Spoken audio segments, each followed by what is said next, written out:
And welcome back to another episode of Lost and Down, brought to you by Tabbies.com, the premier Delta 8 edible on the market, TABEASE.com. Make sure you use promo code football for 20% off that order, as well as free shipping. I'm Steve, he's Wally, he's David. No one gives a shit what me and David have to say. Wally, welcome back, safe travels. How was the draft? Tell us some stories.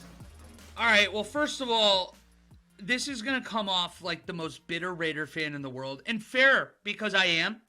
But Kansas City was such an underwhelming draft experience. They've done this so long now. You would think that they're improving each year. And for a team and for a city that's coming off a Super Bowl, I was really astonished with, there were a lot of empty spaces. I'm sure that the draft did a great job of covering those up. They weren't very loud.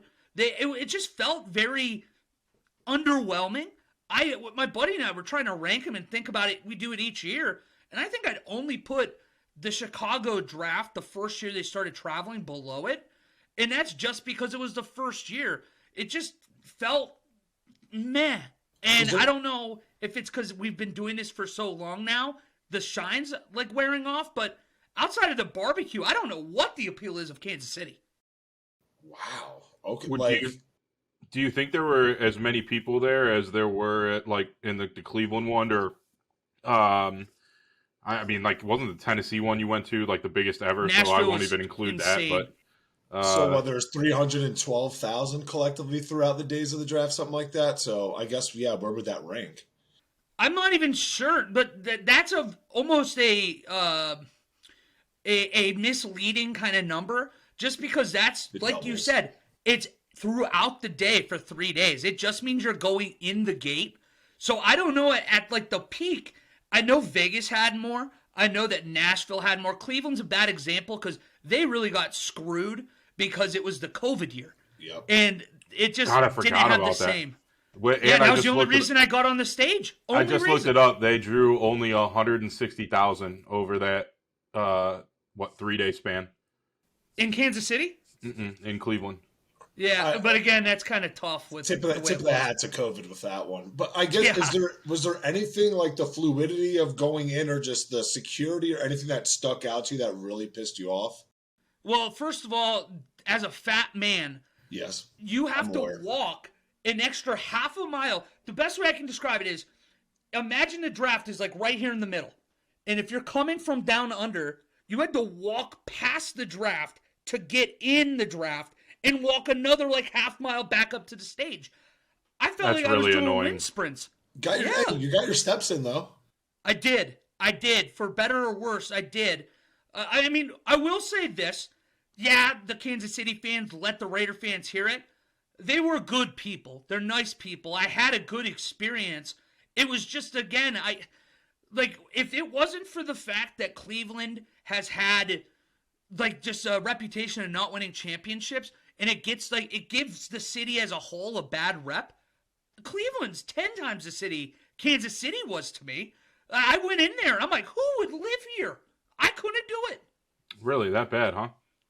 Maybe I'm just a city slicker compared to Kansas City standards, but I literally went into that city and was astonished on the reputation I felt like it has. I didn't see it. Well, how was the Royal Stadium? That was nice. Kauffman Stadium was nice. Crazy enough, I found out they might be tearing it down at some point and moving into the city of Kansas City, which shocked me. But it was a $15 tour. Want to bet what the dump Arrowhead was? $60. Who's paying $60 to walk around a shitty 40-year-old stadium and whatever? It's so legendary. Yeah, who the hell would ever do that? And then I kept hearing everybody all week being like, we have the loudest fan base. No, Guinness Records was there, so you knew everybody had to be loud to get that point. If everybody in the league had that, we'd have louder stadiums. The Chiefs can go to hell. You don't have the loudest fan base. You have the loudest recorded attendance one time, maybe a couple times. Doesn't mean that you're the loudest. Are you the best at robbing banks now because one guy did it? Well, do you remember when we were growing up and you'd have those shitty classroom goals where it's maybe our class we're doing setting goals for kids is really shitty. I agree. Continue. But what I mean is that the food drives, And you would have like a motivated teacher basically talk about it all day. We're going to do this if we win. Where another teacher doesn't care and that doesn't like fall to it.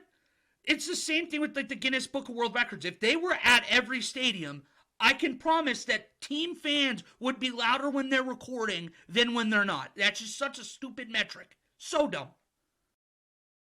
Before we get into the NFL draft, the reason Wally went all the way to Kansas City to eat some nice barbecue, we do have one smidgen of NFL news that we want to get to here. Lamar Jackson got paid here. I want to say just a couple hours before the draft, the Ravens and the quarterback had inked a 5-year, $260 million extension. That comes with $185 million guaranteed. If you're keeping track, good at math, that's $52 million per year. That's going to exceed Jalen Hurts as the highest paid player in NFL history. A record that Jalen got to hold maybe 5 days. But Lamar, now you know where we're going here first. Lamar is sticking he's all the way through 2028, 2029. He's got 6 years, 1 year with the franchise, 5 extension. David, what is this looking like for your AFC North and those Brownies in that division? Oh, yeah, we'll get to what they drafted, but don't forget about the signing of Odell Beckham as well. I love it for the Ravens. $52 million a year for a guy who can't throw the football. Huge fan. I don't think anything changes in that offense. I mean, Zay Flowers has to come out and be a immediate number one. He's got to be immediate. It's got to be day one ready, wide receiver one, because Odell Beckham Jr. is just a name at this point. Like we discussed it a month and a half ago. Or a month ago. God, it might have been a month and a half ago, but regardless. It feels like every week we're talking about it because some new story's coming out. But regardless, he's not the same guy. He'll be a solid number two. I can't even say he'll be a good veteran in the locker room because he's a psycho, but it's the same team with a much, much, much higher paid quarterback. Yeah, no kidding. And at least Zay has a year before he really needs to step in and mature to be that number one, like you said with Odell. But Walter?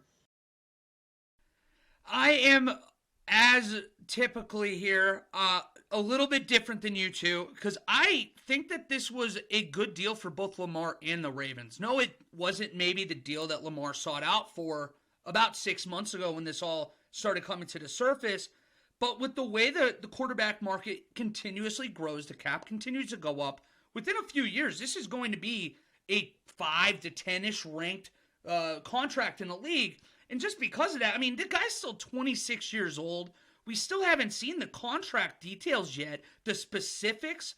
There's a chance that the 52 AAV that we see maybe isn't necessarily indicative of what he'll actually get paid. But you add in Zay Flowers and OBJ, it's at least something we can say is it's the best offense he will have at any point in his career. So if he is going to grow, this is the year we should see it. And as it sits right now, if Lamar stays healthy, I think they're right there with the Bengals, is probably co-favorites or right around there for the AFC North. The AFC together is just so gross. I mean, if just take away the South, David's favorite division, there's 9 teams battling for 7 spots. Sorry, for 6 spots technically. Not even. So you got the division winners. Yeah, Tennessee or Jacksonville's going to win that. Browns, Ravens, Bengals. You got everyone in the East, everyone in the West. I can't wait for the Raiders. Except for the Raiders. And that's me just banking on Sean Payton getting it right there in Denver in the first year. I cannot wait for this schedule release in a week and a half. I know that we make a big deal of it every year because I think it's stupid that we sit around for 4 hours and watch schedule release. But at the same point, it's like the last domino to fall before you feel like, all right, the tunnel, I can see the light now. The season is only a few months away, but this is like the last bit to get there. Yeah, I mean, the only thing I have is the AFC is just have you guys seen the quarterback list? Like, just looked at it. AFC, is Lamar NFC. top 10 right now in the AFC? No. It's wild. And it's, I think he sits probably like 8 or 9. But you're looking, actually, no, Watson sat 8.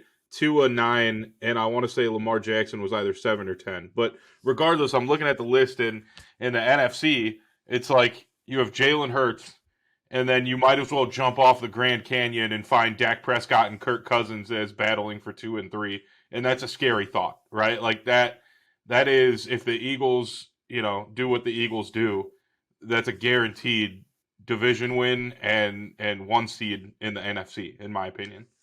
Jordan Love has an opportunity to be top 5 quarterback in the NFC. That is how bad and low all the quarterback plays in the NFC right now. Hell, Bryce Young has an opportunity to be a top 5 quarterback as well.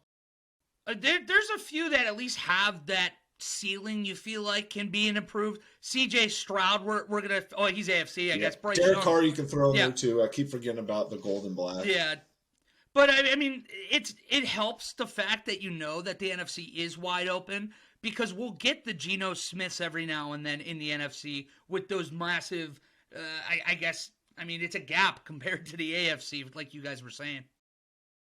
That's enough of the NFL news. Let's get into the NFL draft. What we really want to talk about, we're going to kind of run through some grades, some teams we thought did really well, maybe some in the middle, some that we just flat out thought that they really shit the bed on.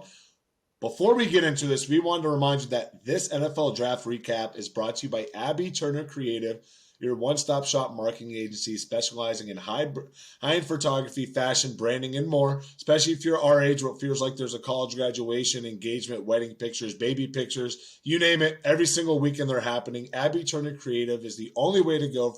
Check her out for yourself at Abby Turner Photo. That's Abbey, or on her Instagram at Sawdad and Sapphire. Again, Abby Turner Photo Creative. You guys got it at this point. David, let's take it away here. We had arguably the craziest round one that I can remember as of recently. But all in all, the trades were insane. We saw trades day one. We saw upwards of 50 trades on day 3, which was an NFL record.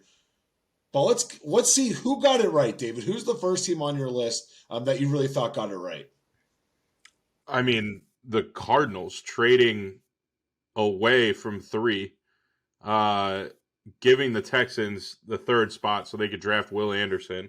They collected a first, obviously, later in the round. What was it, the 12th overall pick? And then a second rounder and a first and a third next year, giving the Cardinals 2 firsts next year, a second next year, 3 thirds next year, 2 fourths, 2 fifths, and a 7th. A king's ransom of picks for a team that technically already has a quarterback. And I think they committed highway robbery on the Texans, because the only way, and I mean the only way that this plays out in the Texans' favor, is if both CJ Stroud and Will Anderson Jr. are perennial, Pro Bowl talent players. CJ Stroud has to be the quarterback of the future for them, for this to pan out. Otherwise, you wasted your 2nd round pick, where you could have gotten Will Anderson Jr. if Will Anderson Jr. turns out to be a 12 to 15 sack a year guy, right? So both of them have to turn into long-time talented starters for this to be a fair trade, in my opinion, for the Texans. Me and Wally were talking about it off camera. No one's talking about how the Texans just fleeced themselves just to get this. There's going to be a lot of question marks, a lot of eyes on Will Anderson. Wally, I want to ask you this. As the quote-unquote GM during a certain 5-minute time period over the last couple episodes of the Cardinals, we're talking about how much we're not liking Kyler Murray. It seems like the Cardinals almost pulled a Philadelphia New Orleans Saints trade last year, where all of a sudden they're going to be poised to be making some moves here.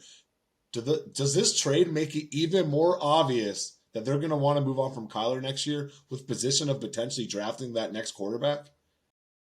Absolutely. I think that Monty Austinfort made it very clear in this, and this is a flex point for both of these teams.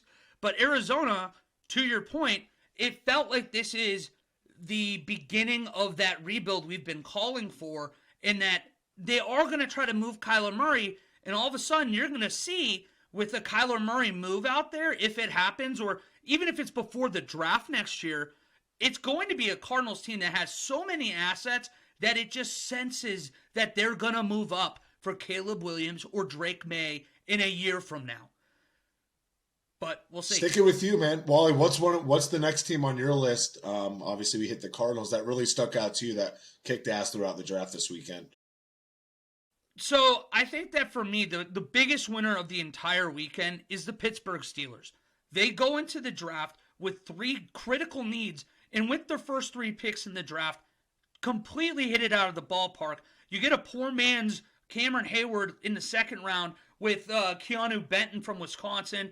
You get Broderick Jones in the first round, moving up in front of the Jets to get that last tier 1 tackle. And you could tell the Jets were scrambling after having to go Will McDonald. And then, of course, we're not even mentioning they get the legacy play in Joey Porter Jr. when they stay patient at the top of the second round. Shout out Chase Claypool. You made all this possible. So cool, though. It's so cool. I mean, but this is a deep Maybe not draft, to you, David. too. Well, it's a deep draft, too, just because on day 2, they bring in Herbig, another brother, a third set of brothers for the Pittsburgh Steelers, and Darnell Washington even, who I'm not high on, but at the same point, he's a really unique piece at that stage of the draft that could be huge in the red zone. And I wonder for not only red zone, if they're going to use him primarily for blocking. That's a big body. I know, like, when you're looking at the combine stuff, people were losing their mind about how easy he was moving that sled, but it's not like his footwork and everything was crazy. There's going to be some obvious things he needs to work on, but a body like that in that offense to help with Pat Freiermuth, who had a great rookie year this past year, I really like what they did. And for the fact that they had a lineman kind of quote-unquote fall to him, even though they went up to him, they got better. And it seems like Pittsburgh never really tries, and they just, like, Najee Harris just falls to him. Joey Porter Jr. just falls to him. They just have these players that end up looking like they'll be great matches, fall to him, and we'll see. Najee Harris is kind of, we'll see going into year 2. I love that Najee Harris fell to him. He's garbage.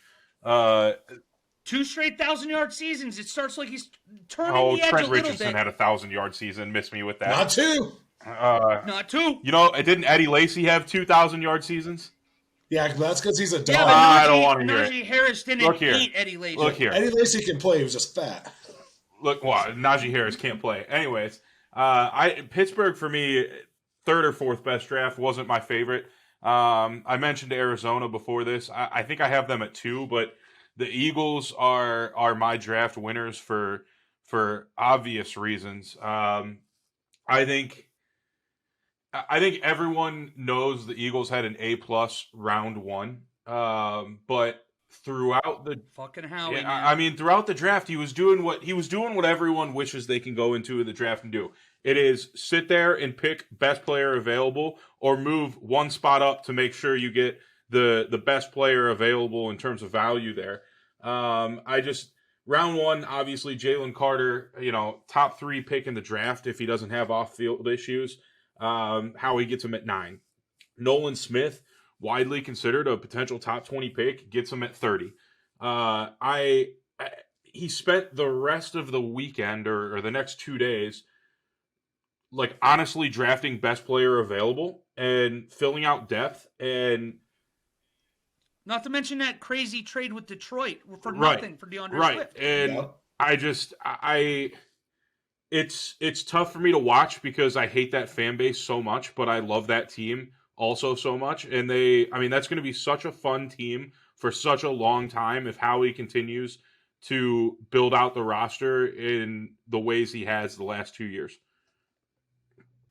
Don't overthink it in the draft. And it's so easy to say that, but Howie is like the blueprint for what I feel like you see these draft analysts clamor for every year, where you are selectively aggressive, you know when to stay put.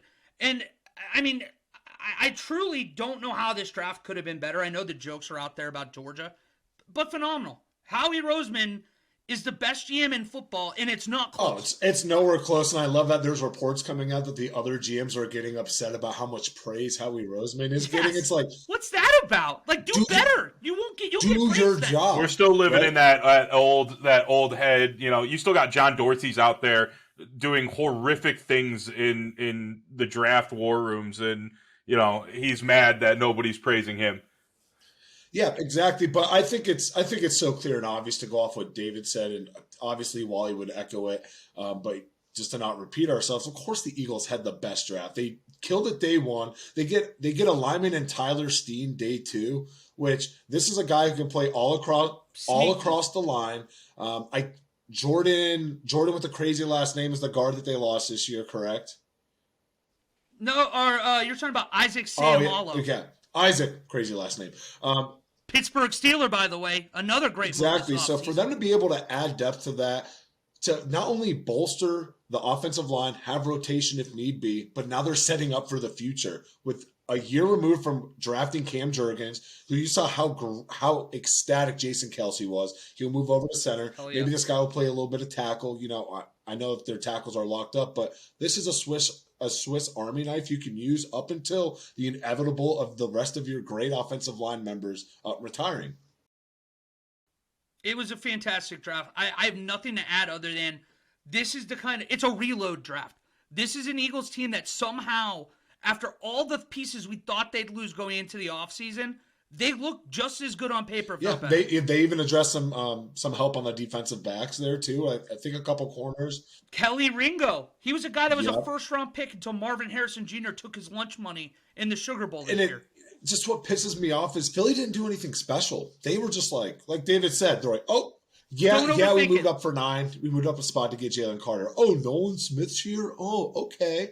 It's like you didn't. They just sat back and watched everyone else run around with the like chickens with their head cut off, and they're just like, cool. I'm just gonna kick it.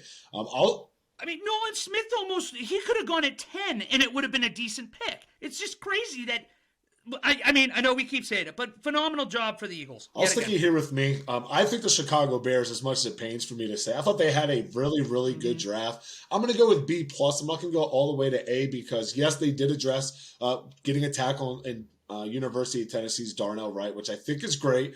You have some veteran leadership with Lucas Patrick. There's another guy in there that I'm forgetting that can play center, play guard. So now you're kind of adding depth. I think that they could have addressed that a little bit more. But at the end of the day, 7 of the next 9 picks for Chicago was the defensive side of the ball.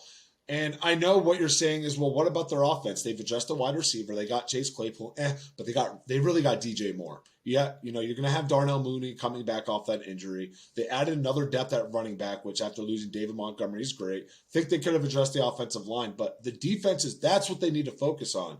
Don't forget, yes, Chicago's really bad, but they were also losing games, putting 35 up on teams. Defense is what they need to address. I thought they did great. Something else that I saw from Adam Rank on NFL Network, the RAS score, relatively athletic score. Every single one of these players had an 8 or an above. So Ryan Poles has a type, as Adam Rank likes to say. Let's see if it's going to work out because right now, the overall Chicago, I think, is having the best offseason right now. You saw with like David's Andrew Barry, it's a new style of thinking with these GMs with the RAS score, and there is typically a benchmark you have to hit, or you typically don't make it. 8.5, I think, is the Browns. I think Ryan Poles is in that area too. But Steven, I'm happy that you were able to say, hey, like step back. The Bears had a good draft because this just feels like a GM in Ryan Poles that gets it. It was very responsible. It was no, I guess, shock picks. But what you felt like was good value throughout. And to your point, you bring in a bunch of guys, even on day 2, guys like Noah Sewell, the brother of Penei Sewell, who's very pro-ready at linebacker. And the pick that I feel like no one's talking about is Rashawn Johnson. David's Longhorns down there. Everybody's talking about Bijan Robinson. If Johnson plays at another school last year, he's likely a top 3 running back in this class too, but instead he's playing with Bijan. Love the draft from Ryan Poles. Yeah, Wally, all of you. I've got one more. We'll stick in the NFC North, and this is a point of contention between you and my Steven, so we're going to have to get it going. Because I loved what the Green Bay Packers did. I don't quite understand the frustration with the class from Goot, just for the simple fact you get one of the true premier pass rushers in the class, a guy who has arguably the most elite upside at the edge rusher position. He could have been a top 5 pick if the board fell a little differently. And then you go and get 2 of the best tight ends in the draft class.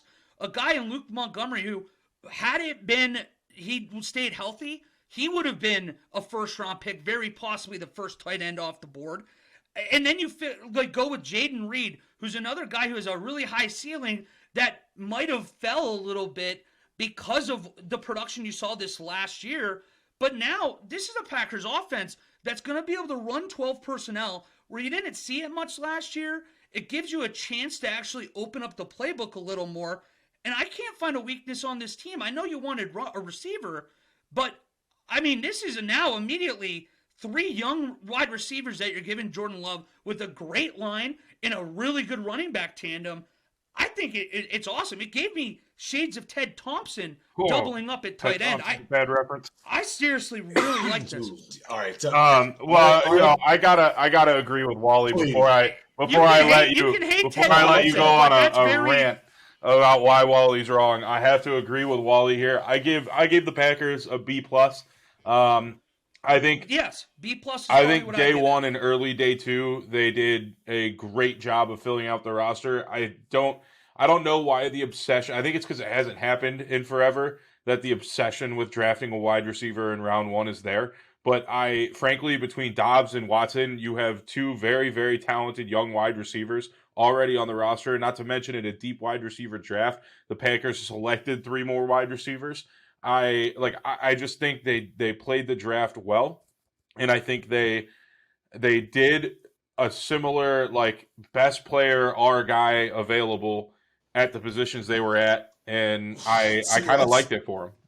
See, there's just so much I want to unpack based on. So let's start with the first round pick. Like Lucas Van Ness, I don't think it's a bad pick, but it's like, what did we just go through?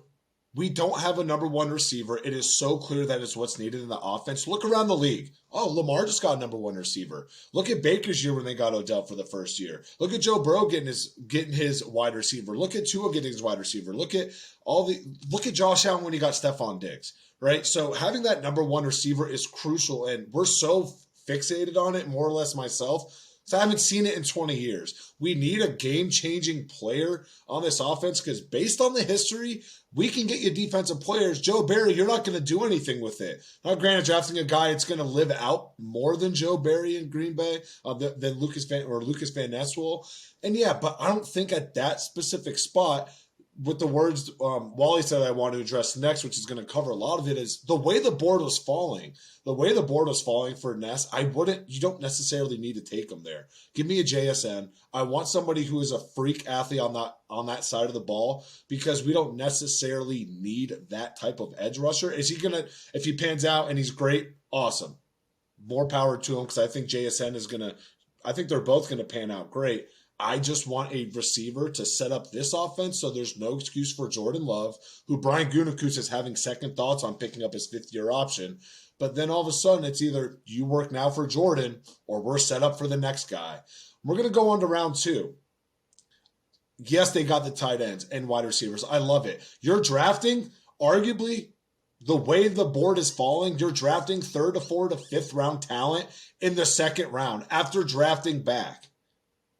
Like, it is wild to me. You're trading back to get players that are clearly not on the fucking radar of anybody else. I mean, come on. We're getting Tucker Kraft in the 3rd round when that dude hasn't been a blip on anyone's radar. We saw how far Darnell Washington was falling. That's a testament to Darnell Washington. And even with there's reports coming out that there is some knee swelling that a lot of the NFL GMs and coaches were kind of concerned about. But at the same time, I just want you to take a risk and be aggressive. This is your time to do it. And based off the track record of Gutekunst, great job. You hit on day 1 picks. I'm happy.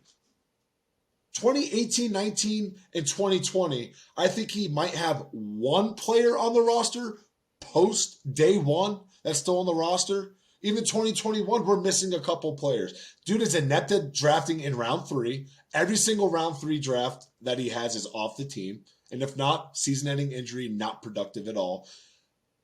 My argument is I like the draft overall, but the way that he was drafting the positions at that particular spot, I just don't like it. The talent there, you could be pushed back and arguably still get the same players.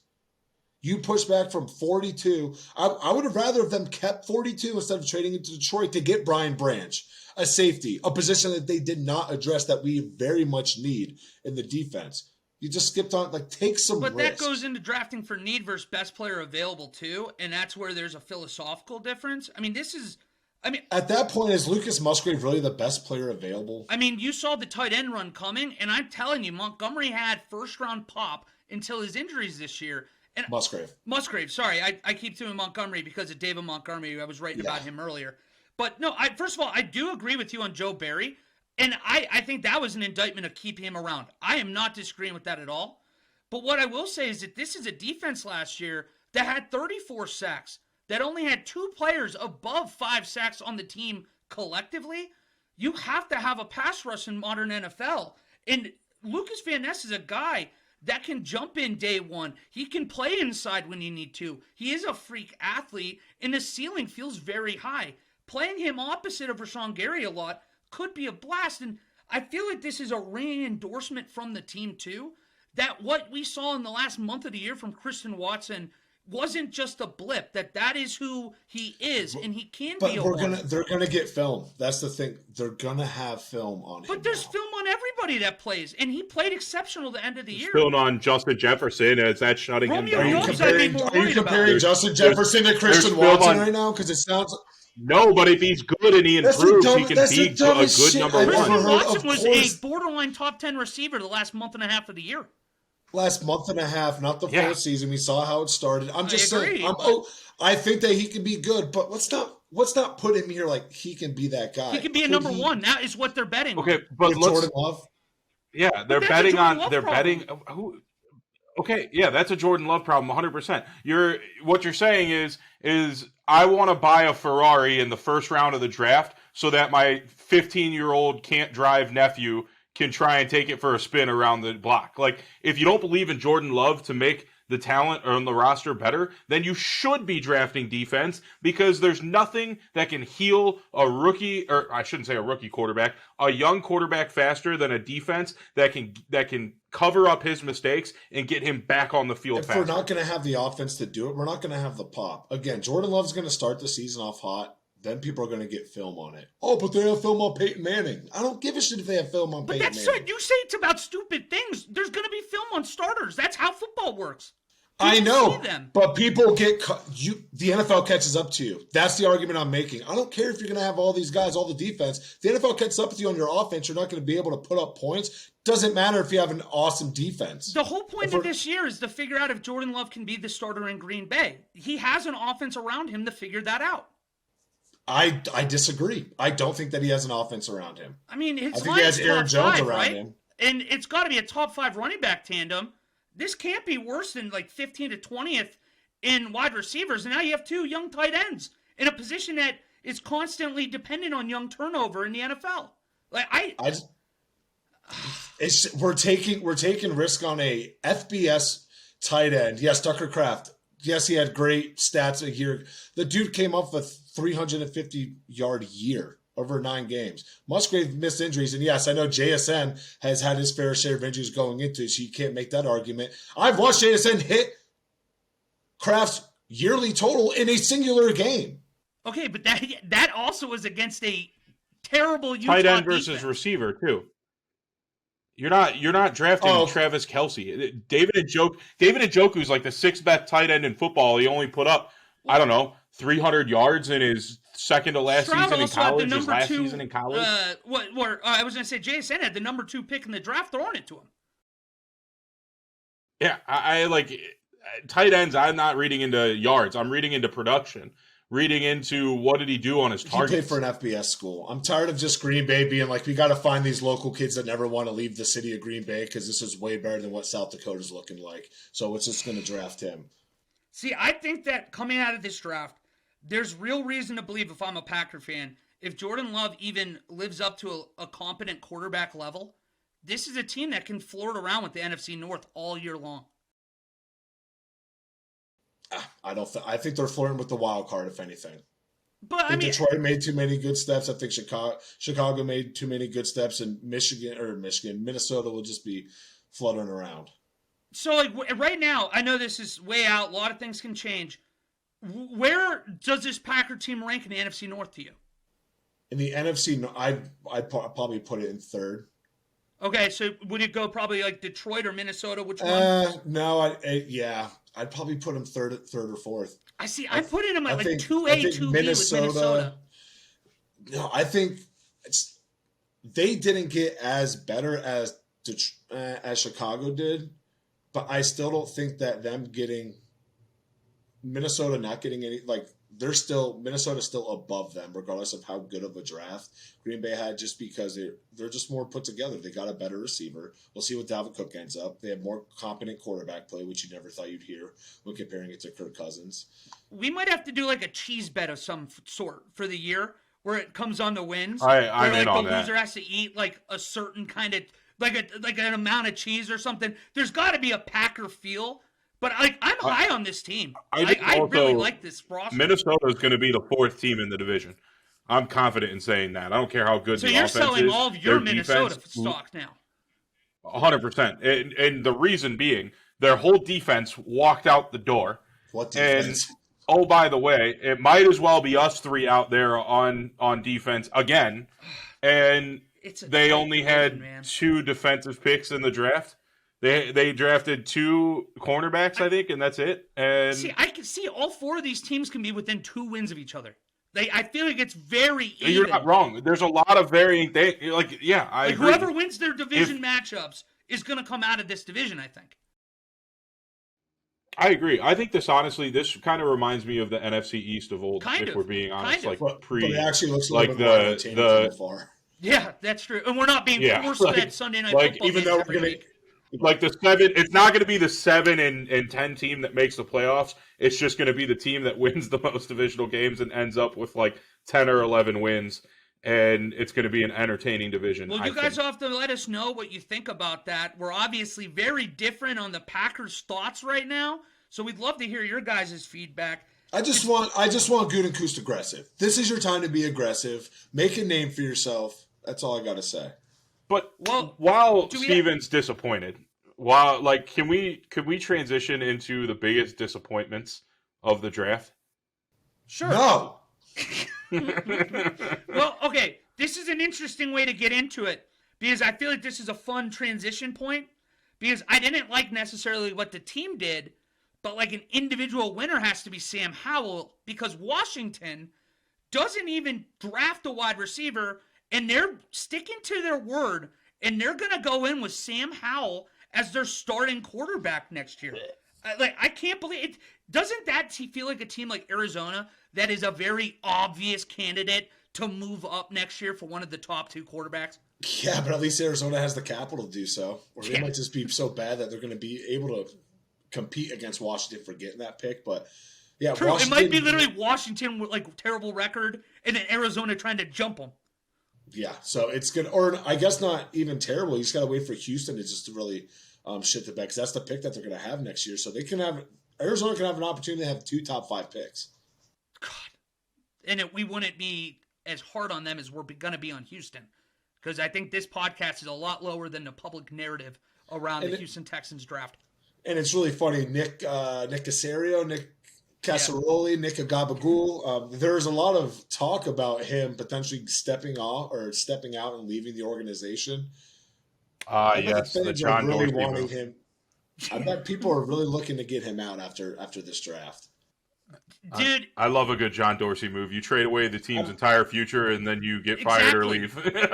You can't.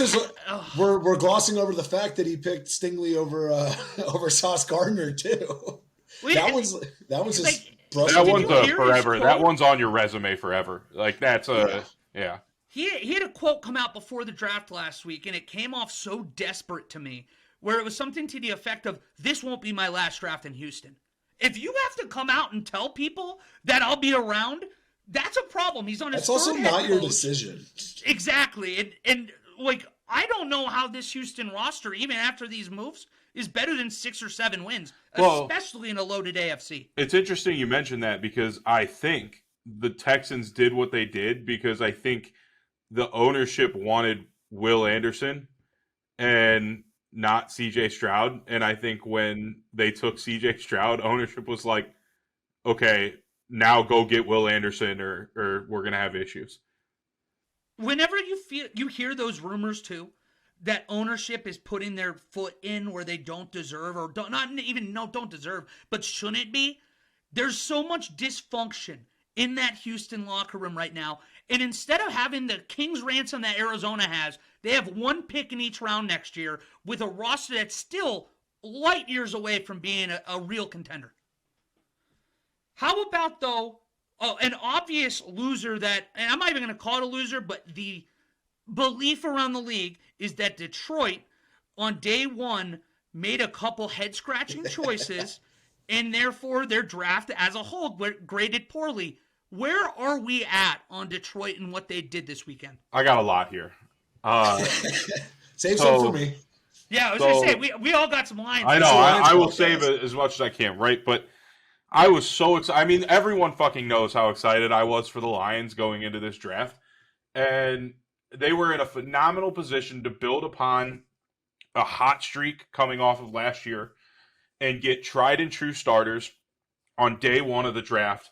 And they went out and they drafted two potential day two guys who might be tried and true starters at the end of the day, but guys who were between the 30th and 50th best player available in a majority of everyone's rankings, right? In collectively, neither of them were higher than like 35.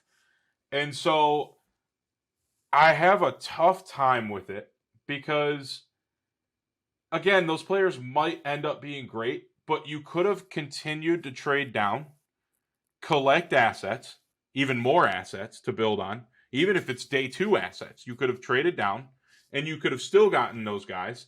And I understand that Gibbs is by far and away the best receiving back in this draft. He's the second best overall. Alvin Kamara comps left and right. Right, like I understand that. And I understand that Campbell was a high production linebacker in college. But you just drafted the two least valuable positions that you didn't need. Like you didn't need to upgrade at those positions. You needed to upgrade elsewhere. And I had the Lions graded at like C minus after day one. They kind of recovered the rest.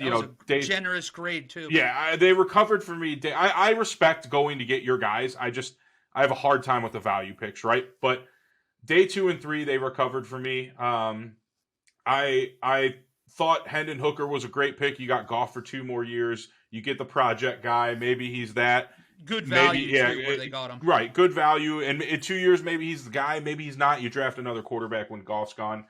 The overreaching, and they did it a couple times on day 2, but like the overreaching and the clear overreaching in day 1, I couldn't go higher than a B for them. It was just, they are my biggest disappointment because they had the easiest path to success and building a team in this draft, and they didn't take it.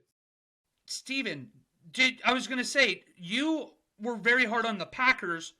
The Lions were, I feel like, the biggest loser in the media's eyes.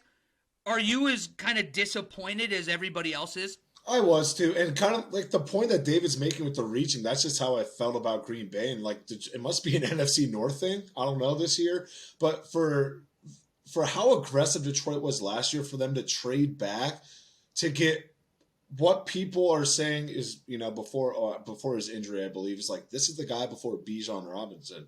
You don't get Bijan at 6 and you trade back to get this guy. Now, great, it's going to be. That's a great point. It's going to be good. I'm sure you got some capital. I'm not too sure about what the compensation swap was for them to move back and whoever to move up. But why would you not go look at a Bijan? Of course, we were all texting on the side. I know. Shout out to Brock. Shout out to Butts. And we were right when we saw that. We're like, obviously, DeAndre Swift's gone. Ends up getting traded day 2 to the Philadelphia Eagles. But we were talking day of. You bring in the running back from Bama after signing David Montgomery. Craig Reynolds having a solid year. The only reason I know that name is because of Hard Knocks. But people like that, and we know DeAndre Swift had some question marks going into it. Maybe he wasn't living up to that hype, and that's the best scenario. But then you turn around and get a linebacker after inking a 3-year deal with Alex Alazone, I want to say his name is, and Marcus Rodriguez having an awesome rookie year. It doesn't make sense. It's such a missed opportunity for Detroit where they could really say, I think if they had a great day one, our conversations about who we think are winning the North are wildly different, and this is why. I'm getting. Go ahead. Sorry to interrupt, Wally, but to what you just said, they really should have gone cornerback with 12. They really should have gone cornerback with 12. Load up, right? And then they should have. Then you can go get Gibbs in with your second first round pick, and it's less of a reach. And then you could probably still get Campbell in the second round with your second round pick. The one thing I will say, and then Wally, I'll give it to you. I thought the Brian Branch pick, I think that's his name, the safety out of Alabama. I thought that was a super high value pick where they got him. And I think he starts and makes an immediate impact for them. And I loved that pick specifically.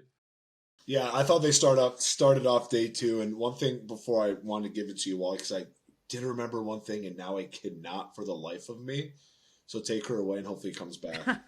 Well, I was just going to tell you that trade that we were referring to when they moved from 6 to 11, instead of taking Bijan, they gave number 6 and number 81 up. In return, got number 12, 34, and 168. So that did turn into Sam Laporta on top of Jahmyr Gibbs.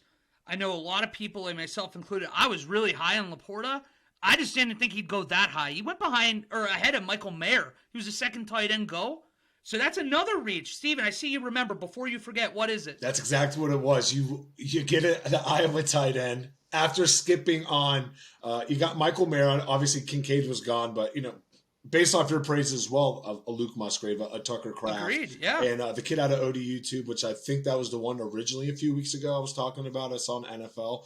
But, yeah, again, that's where it sucks for, at least someone like me making the argument. We don't know what the schematic fits are. We know what the offense are, but we don't know what exactly their mindset is of why they're picking that player. So that's why it's aggravating from this seat. But passing on Michael Mayer after all the praise that this kid got, I'm just sorry, bud. I'm just sorry. But I know you're not. I was going to say, Laporta's more of like the receiver, so maybe they're going for that big angle. And physical too, which is the Lions. That's that locker room MO right now. Is we're gonna beat you into a pulp, and that's exactly what he fits. Well, and that's why I'm less critical on Detroit's draft than I felt like a lot were, because these picks were like Dan Campbell. This was the Detroit Lions that they're becoming, and if you rearrange some of these picks, the public perception of the draft is a lot different. If it ended up being like you take Hendon Hooker in the 34 pick, you move Sam Laporta down, like things like that, Brian Branch high, maybe he's 18th, you move Jack Campbell back. I mean, at the end of the day, Jahmyr Gibbs and Jack Campbell, I know we hate drafting running backs and linebackers in the first round, but we can say that they're going to be good players, and the Detroit Lions are better today than they were a week ago. So for that, it's a lot harder for me to just say home run failure that everybody wants to scream Detroit is. So what did you, and I know we kind of talked about it on the side, was there ever a thought that maybe them going to 12 that they were going to get a receiver based on the suspension of Jameson Williams, but really maybe trying to bulk up that receiver? Something that even though they had a great offense, they kind of struggled with once the departure of TJ. I mean, you got to see the Seahawks do a very similar thing and say, we're going to take JSN and have either the best or second best wide receiver trio in football. And I could have, I guess, seen that. But going into almost like another one of these losers, that's what Jacksonville did with Anton Harrison, because they were worried about Cam Robinson's suspension. At the end of the day, now with 17 games, a 6-game suspension is nothing. And that's the same thing with Jameson Williams. You can survive for 6 weeks. I didn't like the Jaguars basically panicking and saying, oh my God, we have to do this right here, when this is a team that their Achilles heel last year was defense. And they didn't take a defensive player in their first, second, or third round. Or fourth. Trent Baalke is back. Fourth round was when they first took a defensive player. Yeah, I was going to say the first 2 days. To your point, Jameson Williams, the Lions survived without him for nearly the whole season last year. He has one catch. And he's one catch. And Public catch is right, though. I'm with you. I the Jaguars are kind of like a C grade for me as well. They did some things, but at the same time, I just don't see how they got tremendously better to overcome It's like the Lions. because you have to get like, are they better now? right, and they're not. Right, but like for the Jaguars, they have to get like 3 steps forward to actually be a competitor in the AFC right now, in my opinion. And I know they went on a fun run in the playoffs, but if we're being honest with each other, they're not going to beat the Chiefs. They're not going to beat the Bills. They're just not they're not a contender, and they needed to take legitimate steps forward to be one, and their drafts said that they kind of weren't really, in that position. We didn't really touch on it, and I know it's on here, but Seattle had a killer draft. I know day one JSN, I know they drafted another cornerback, and they're adding to that defense. So before we got too sidetracked, I want to bring that up. But my next one, I'm happy you did. This has to be the worst draft. The New England Patriots. I like the Christian Gonzalez pick. I like the cornerback. We know what Bill Bell is going to be able to do with that cornerback, make him the new face for the 2 to 3 year window before they trade him out of that Patriots defense. But they don't spend a pick on an offensive skilled player until round 6, which is 2 full rounds after picking a kicker and 1 full round before picking a punter, followed with a wide receiver, got a couple guards filled in there. It's wild. That's the Bill Belichick way, though. Think about it. Every time Bill Belichick has drafted high on a offensive skill position, it is flatlined. It has been terrible. He gets his offensive skill positions. Except for Gronk. Gronk was like a 4th rounder, wasn't he? A 3rd rounder? No, I think he was. It was either late day 1 or early. He was early day 2. I don't think he was a first rounder. I don't think he was a first rounder. I'll pull up while you're giving your point. I'm pretty sure Gronk was not a first rounder. But I'm simply saying Bill Belichick gets his offensive skill positions from scouting other NFL teams who don't see value in certain players, and then he goes and he forms like a above average offense with players that aren't super flashy most times. Yeah, that's different. So you don't have Tom Brady. You need to start addressing more. Right, but Bill Belichick has never drafted well at offensive skill positions. I like Gronk, the tight end class. With they had Ben Watson, they got Gronk, and they got the serial killer. But that was like maybe the only draft I've ever seen Bill Belichick put together offensive talent, and I'm not shocked by what they did. They drafted defense. He does that well. And they drafted trenches. He moved up to get a kicker. Like, he traded up for a kicker in the 4th. Oh, you can write that stuff. If he turns out to be Gostkowski 2.0, are we going to be criticizing it again? We're only going to criticize it if it fails. We're also just like operating under the assumption that everybody's going to be around. Robert Kraft has been making little kind of comments in the media that he's not only unhappy with the way the team's performing, he's unhappy with the direction the coaching staff has gone. And that is a very scary thing for Bill, who has never had to worry about his job in New England. And now, coming off one of the worst unmitigated disasters of an offense we've seen, where it was a public circus, they didn't get better on offense. They've already soured on Mac Jones, like, publicly.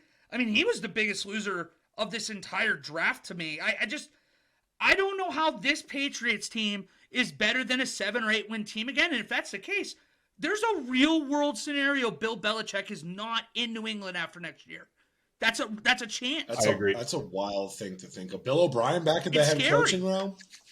Look how old we are. Let's talk about, though, who absolutely should not be a GM next year, and it's the Atlanta Falcons GM and Terry Fontenot, or whatever his name is, and Terry Fontenot, whatever his name is.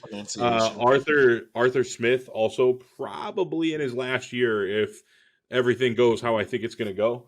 Before you get into it, did you see the videos of Arthur Smith making the phone calls to the draftees? Oh, I haven't seen much because I was there. Wally, Arthur Smith. Yeah, we're going to draft you. Yep. Uh-huh. Yeah, let's get to work. All right, here's one That's for Brian. oh god, I'm I'm gonna like, have to look dude, those up. this is a Even more of a life-changing reason. moment for these people. It's life changing. They're all going to go from being star offensive players to being on the worst team in football. But Yeah, uh, making millions of dollars. Our life sucks. overdrafting Bijan by probably 10 spots after having the league's most prolific rushing offense is a move. It's a move. I mean, the Falcons, they have so many holes everywhere but rushing. Like I can't get behind that pick. And oh, by the way, not only did you make that pick, instead of trading down and still taking him, you're now paying him the fourth highest guarantees in football for running backs. More than Nick Chubb. Yeah, like holy shit! If he is not Nick Chubb or Derrick Henry, that is a fail. That is a colossal failure. That's one you don't recover from.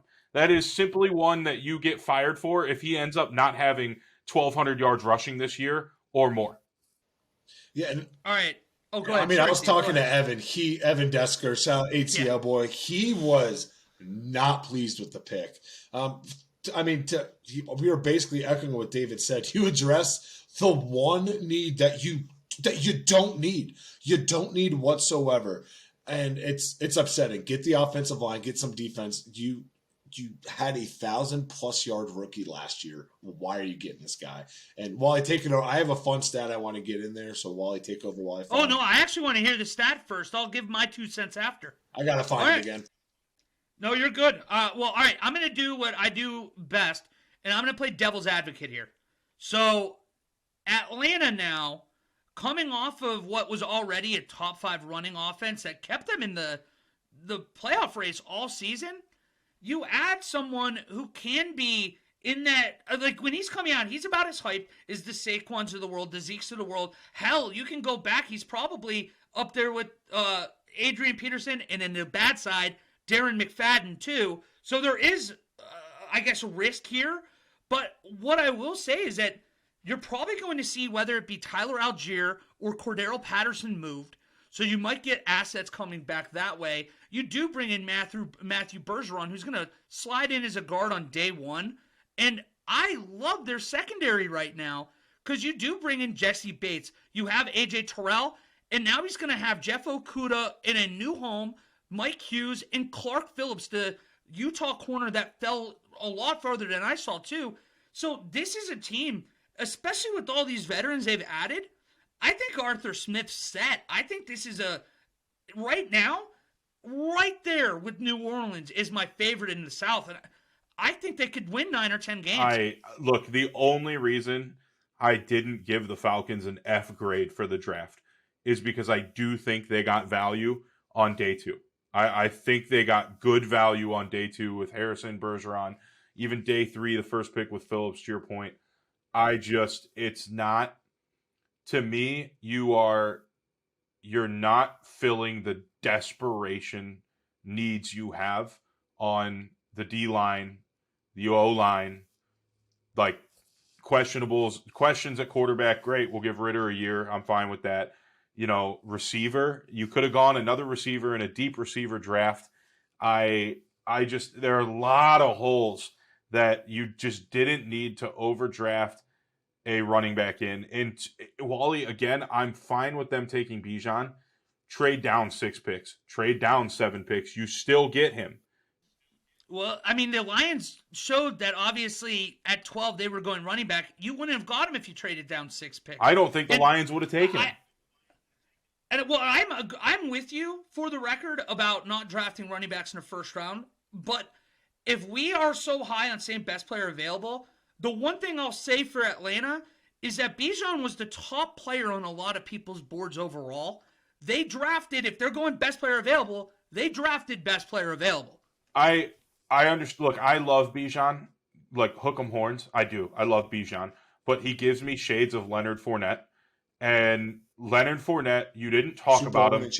You didn't talk about him till the second half of the season. And then all of a sudden, come draft time, you were talking about him like he was the next Adrian Peterson.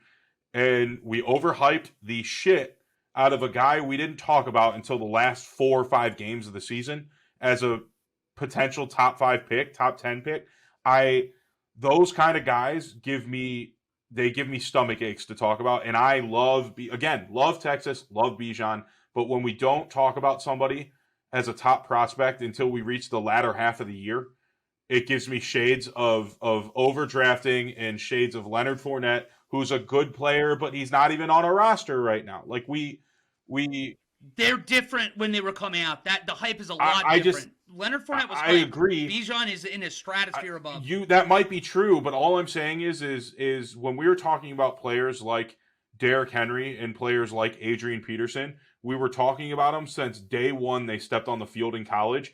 I follow Texas, and Bijan Robinson wasn't even on most people's radar until halfway through the season. I don't agree with that. I think Bijan was the number one running back going into this last year. But Steven, let's hear your point first of all, and then we'll move on. But we'll have to talk more about this in the future because I think Bijan's going to have a monster rookie year. Yeah, don't get me wrong. Great player. He's going to have an awesome year, but there's just so much more that you can unpack. They're top 3 in every rushing category, basically. And then you address him. I think overall they could have been better. This offense can be very dangerous, and I also think the pick kind of shows that they don't trust Ritter, like you were saying. They're going to be like, you know what? Worst case scenario, we're in the same position next year. Maybe then we can move up and be a little bit more aggressive. But at the same time, they have that leeway to make an aggressive pick like this. Because of the position that the division is in itself, right? They were competitive in there when the division was arguably better last year. Maybe we want to go that far. We know all around the quarterback play is going to be a little bit better this year within the division. It's going to be more competitive, but I don't know. I know last week we were kind of talking about my Quentin Johnston pick to the Chargers, right? It's why not address another need? It's they're really kind of leaning into making their strong the strongest and worrying about their weak link later. It's not the way to go, especially in a prove-it year for Arthur Smith. What was your fun stat? I'm kind of that was it. It was literally going to be top 3 in RPC, RPA, whatever they literally were top 3 in everything, and they drafted the best running back. That's not how that works. I know that we'll be done on Bijan after this, I swear. But since you guys are a little lower on the idea than I am, what I'd ask you is what does he have to do to make this pick work? In your opinion, it was a successful pick. I retract. What is it going to take? Offensive rookie of the year and offensive rookie of the year, and they have to be minimum in the playoff contention minimum. For that to work out. Otherwise, you overdrafted and you didn't make your team better. They have to be in a playoff position, and he has to have panned out, in my opinion. Yeah, I would. Give me a couple steps above Saquon without the injuries. That's kind of that first year that you're looking for. I don't even really disagree. I guess I'm just expecting. I'm betting on. I'm not in a rushing off. I'm not saying he won't. Yards. I just the Falcons. Yeah, I get the Falcons what you're saying. simply overdrafted a position they didn't need, and sure, it's going to be fun to watch them in that offense, but I don't think it adds wins to their win column. I mean, all I'll say is Atlanta's skill positions all of a sudden are gross. If Desmond Ridder is going to have a real shot to succeed in this league, this year he can show it. The offensive line's finally at least functional enough with those skill positions. We need to see it, Desmond Ridder. God, dude, this just imagine if they just got another tackle and it's just man, this actually might be. You would give a little bit more trust to Desmond Ridder. Yeah, it's going to open up the offense a lot. That's why everyone was really high on Bijan. End up going to the Eagles. They're going to make Jalen's life a heck of a whole lot easier. But dude, they screwed the pooch. Steven. Did you hear that? Wally? What? Did you hear that? Oh my God. It's 911 rapid fire. And we got a really quick one for you guys today. Let's start with the simple ones. Yeah, Chase Young and Patrick Queen. Let's not go to the last Queen. one laughing. Yeah, good point. Button it up. But Chase Young and Patrick Queen are not getting their fifth-year option picked up, while Jerry Jeudy does.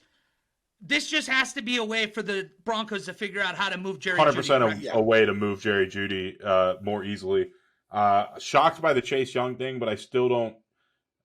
The only way the Washington trades him is if they get a significant amount of draft capital to make it worthy, because then you can convince me on this year's draft that they're kind of putting themselves in a position to be like Arizona was this year. True. But trading a young defensive end that's very, very good when healthy would be a really stupid move. So I just don't see it. I think that maybe they're trying to get a year, and then if he plays healthy and he plays well, they'll give him as much money as he wants. What I'm seeing here with the Chase Young is we're going to take the risk. You either play really great, and we're going to have a lot of people clamoring about you coming to calling us for trades, and we can get some capital going into next season, because we know we're not going to be a competitive team. Even in the NFC, we're going to have a top 5, top 10 pick. Maybe we can get a little bit more. For Patrick Queen, kind of makes sense after Roquan getting tied up on top of Lamar Jackson, bringing in Odell. There's not going to be money floating around. So Pat Queen might be a free agent here at the end of it. Jeudy, yeah, they drafted a wide receiver here in Denver. There's been so much talk of him leaving. Don't be surprised if he's that week 8 guy heading out the door. We had gut-wrenching news that happened yesterday. We heard that Shaq Barrett's 2-year-old daughter, Araya, passed away, drowned in a pool at their home. We just wanted to pass our condolences and our thoughts to his family and that entire community. But a happier news to end it. This is impromptu right now, so you guys don't have this, but I'm sure you guys probably saw very rarely does a day 3 pick move the emotional needle for you, but the Dallas Cowboys had Deuce Vaughn's father, who is a scout in the Cowboys organization, had the opportunity to call and tell his son that he was drafted by his old man's football team. Unbelievably cool. If you guys haven't seen it, go check out the video. Makes you well up just thinking about it.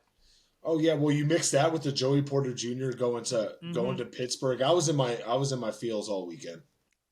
This week it's drafted, baby. It's the best time of year. I love it to death. With that, it's going to bring us to an end of another episode of Loss of Down. Make sure to like, comment, and subscribe to our Facebook, Instagram, and YouTube at Loss of Down. And make sure to retweet us on our Twitter, _loss. Shout out to our sponsors, Tabby's, as well as Abby Turner Creative. Huge shout out. Happy belated birthday to our guy, Kyle Butson. Had a big birthday here this past Sunday, so want to give a shout out to him. Boys, any parting news? Any parting news?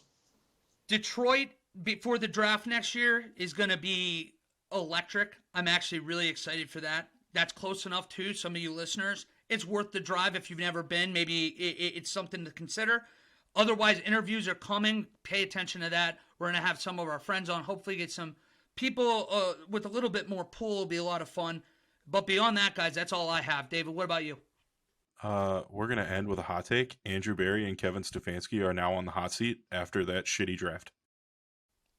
All right, so I'm about to have to fight you the same way I had to fight Steven on the Browns or on the Packers. You know what I'd even bring up? They drafted a 4th-round quarterback. No one ever talked about that. See, like I don't teams care. did that. I don't care that they drafted a quarterback. Oh my God. I don't have a problem that they drafted a quarterback there. At 4th, My problem was Sean Clifford was the quarterback. That was what got me. I would put money we could have gotten that Reed kid at 4th round. Maybe, but I tell you what. Tucker Kraft at least 4th round. 2 years ago, Reed was getting 1st-round pop, and then all of a sudden Michigan State had no quarterback to throw him the ball. That's why Kenneth Walker balled. Well, I'm just saying, I'm a little higher on that one. I'm definitely higher on the Browns draft than you are, David. I think it was a solid you're draft. Definitely high. I think it was a solid draft. It was not a great draft. They needed to go out and get 3 techniques. They got 0. They got another 1 technique. One technique who wasn't really graded very highly in production. I love Cedric Tillman. That's another big body receiver. Probably replace Amari. Giants cucked you, by the way, because the Browns were so going to take Jalen Hyatt the pick before there. Probably. I like DeJuan Jones, but I think that's going to be a scary one because coming out of the draft, everyone was like, "Oh, he fell because nobody really knew if he wanted to play football." Well, he's at 400 pounds, so if he doesn't want to play football, he's probably not going to lose weight and get into NFL shape and be a feasible offensive lineman. So that one scares me. You come out of the draft. That's boom or bust. High risk, high reward on that one. But you come out of the draft, and now we need to sign a guy like Poona Ford to play D tackle for us. And like if we don't, we're in a similar position as last year with D tackles. We didn't get better, and we got a little better. We didn't get tremendously better, and that's what really pisses me off. I did like the Isaiah McGuire pick a lot where you got him, for the record. It's not a bad pick. Well, we'll leave it at that. That's all I have for you guys until next week. Do you guys have any final words? Enjoy the NBA playoffs. You're not going to be able to hear this much, but there's finally parity in the NBA playoffs. We had a 1 seed get upset by an 8 seed. We had a 2 seed get upset by a 7 seed. LeBron is arguably actually fun to watch. I know it's outside looking in. You guys love him, but someone who hates LeBron, this is actually a fun team to watch. I like the Nuggets. Got my Celtics on here. Jason Tatum over on his rebounds. Joel Embiid out. If you're not a basketball fan but like to gamble, like to watch playoff sports, get you a little bit some. This Golden State Lakers matchup's gonna be fun. Well, yeah. Talk about parity. It was a bad year to be a 1 seed for both NBA and NHL. And to also play South Florida teams, as Miami Heat beat the Milwaukee Bucks, the 8-1, and then you had the Florida Panthers beating the Boston Bruins after the most historic season in NHL history. Yes, it's just not fair that sunny Miami, Florida gets to have sports that are great too. They can go to hell. Yeah, Florida sucks as a state, though. No offense, butts in Miami. Completely agree. You couldn't catch me dead down there. The only way I'd be down there is if I am dead. The swamp. That's all it is. Swamp with swamp people. No offense.